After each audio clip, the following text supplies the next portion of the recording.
कर्नाटक में विधानसभा चुनाव का प्रचार अब आखिरी दौर पर है।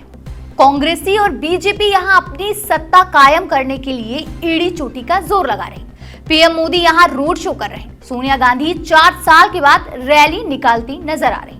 राहुल, प्रियंका, अमित शाह, जेपी नड्डा, योगी आदित्यनाथ सभी पूरी ताकत लगा रहे। अमूमन किसी भी राज्य में चुनाव विकास के मुद्दे पर होता है, लेकिन कर्नाटक में चुनाव एक बड़ा मुद्दा बनकर उभरा है और वो है बजरंग दल।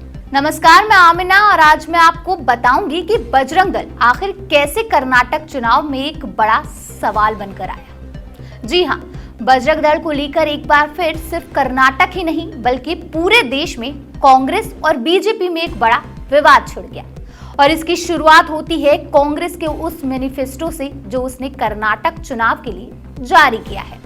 दरअसल कांग्रेस के घोषणा पत्र में बजरंग दल पर बैन लगाने का प्रस्ताव दिया गया, जो कि कर्नाटक चुनाव में एक अहम मुद्दा बन गया। खुद प्रधानमंत्री मोदी भी बजरंग दल के बचाव में उतर आए। कर्नाटक के विजयनगर जिले में एक चुनावी रैली को संबोधित करते हुए पीएम मोदी ने कहा कि कांग्रेस ने बजरंग दल पर बैन लगाने की बात कहकर भगवान हनुमान को ही ताले में बंद करने का फैसला लिया। मोदी ने कहा, पहले उन्होंने भगवान श्री राम को ताले में बंद किया और अब वो जय बजरंगबली कहने वालों को बंद करना चाहते हैं। मोदी जी के इस भाषण के बाद भाजपा के कई नेताओं और कार्यकर्ताओं ने इस मुद्दे पर बजरंग दल का समर्थन किया और कांग्रेस की आलोचना की।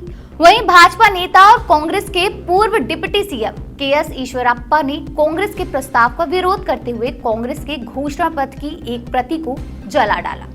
साथ ही उन्होंने बजरंग दल को एक देशभक्त संगठन बताया और कहा कि कांग्रेस के उस पर बैन लगाने के बारे में बोलने की हिम्मत कैसे हुई।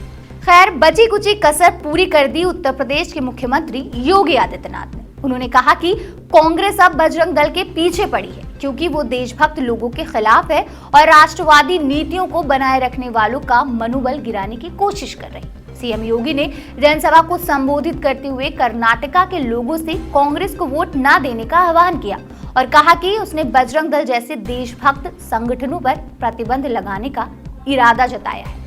तो मतलब ये है कि योगी आदित्यनाथ बजरंग दल को देशभक्त संगठन साबित करने में जुटे हुए हैं। लिहाजा अब ये जानना आपके लिए जरूरी है कि बजरंग दल आखिर है क्या। बजरंग दल दरअसल विश्व हिंदू परिषद का युवा संगठन है। इसका जन्म राम जन्मभूमि आंदोलन के शुरुआती दिनों में 8 अक्टूबर 1984 को अयोध्या में हुआ था। परिषद की वेबसाइट पर दी गई जानकारी के मुताबिक तत्कालीन उत्तर प्रदेश सरकार ने अयोध्या से निकलने वाली श्री राम जानकी रथ यात्रा को सुरक्षा देने से मना कर दिया था। तब परिषद ने कुछ युवाओं को रथ यात्रा की सुरक्षा का काम सौंपा और वहीं से बजरंग दल की शुरुआत हुई। इसके संस्थापक अध्यक्ष विनय कटियार थे, जो आगे चलकर बीजेपी के टिकट पर सांसद भी बने। कटियार बाबरी मस्जिद को गिराने के मामले में मुख्य आरोपियों में से थे, लेकिन सितंबर 2020 में एक विशेष सीबीआई अदालत ने सबूतों के अभाव में उन्हें और सभी आरोपियों को बरी कर दिया। खैर, अब जब बात हो रही है बजरंग दल पर बैन लगाने की, तो आपके मन में शायद ये सवाल भी आ रहा होगा कि क्या पहले कभी बजरंग दल पर बैन लगा है। तो हम आपको बता दें कि अयोध्या की बाबरी मस्जिद के विध्वंस के बाद तत्कालीन प्रधानमंत्री नरसिम्हा राव की सरकार ने कुछ संगठनों पर बैन लगा दिया था, जिनमें बजरंग दल भी शामिल था। लेकिन तत्कालीन केंद्र सरकार 90 दिन के अंदर कोर्ट में बजरंग दल के खिलाफ के सबूत पेश नहीं कर पाई थी, जिसके कारण बैन निरस्त हो गया था। मीडिया रिपोर्ट्स के मुताबिक 2008 में भी कांग्रेस ने बजरंग दल पर बैन लगाए जाने की मांग की थी। लोक जनशक्ति पार्टी के दिवंगत नेता रामविलास पासवान ने भी 2008 में इस मांग का समर्थन किया था। उत्तर प्रदेश की पूर्व मुख्यमंत्री और बीएसपी की मुखिया मायावती ने भी 2013 में बजरंग दल को बैन करने की मांग की थी। वहीं देश के पूर्व प्रधानमंत्री एच.डी. देवगौड़ा भी इस दल पर बैन लगाने की मांग कर चुके हैं। 2008 में राष्ट्रीय अल्पसंख्यक आयोग ने भी सरकार को दल पर बैन लगाने के लिए कहा था।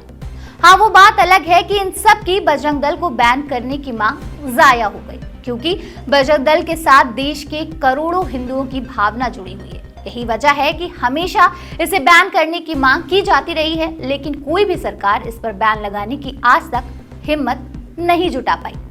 लेकिन इस बार शायद कांग्रेस आर पार के मूड में है, इसलिए तो उन्होंने कह दिया है कि सरकार आने पर बजरंग दल पर बैन लगा दिया जाएगा। वैसे तो कांग्रेस ने बजरंग दल पर बैन लगाने की बात कर्नाटक में की है, लेकिन उसका इरादा है कि पूरे देश में बजरंग दल पर बैन लगा दिया जाए जिस दिन भी कांग्रेस की हुकूमत दोबारा फिर आ गई।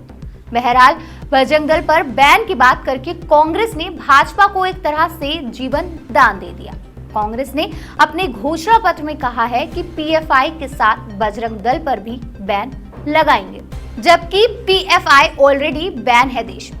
आपको बता दें कि कर्नाटक में 11% मुस्लिम वोटर हैं। कांग्रेस का मकसद इन 11% वोट पर कब्जा जमाना था, लेकिन बजरंग दल पर बैन लगाने के बाद को भाजपा ने बजरंग बली से जोड़कर उसे ढूंढना शुरू कर दिया, जिसका फायदा भी होता दिख रहा। कर्नाटक में जाति की राजनीति धड़ल्ले से की जाती है और वर्तमान स्थिति में सारे जातीय समीकरण कांग्रेस के पक्ष में है, जिसके कारण भाजपा की वहां पर हार तय मानी जा रही है। लेकिन बजरंग दल के मुद्दे पर भाजपा एक बार फिर से जोश में है। फिलहाल हमारे इस रिपोर्ट में बस इतना ही। आप बने रहिए और देखते रहिए न्यूज़ टाइम मीडिया।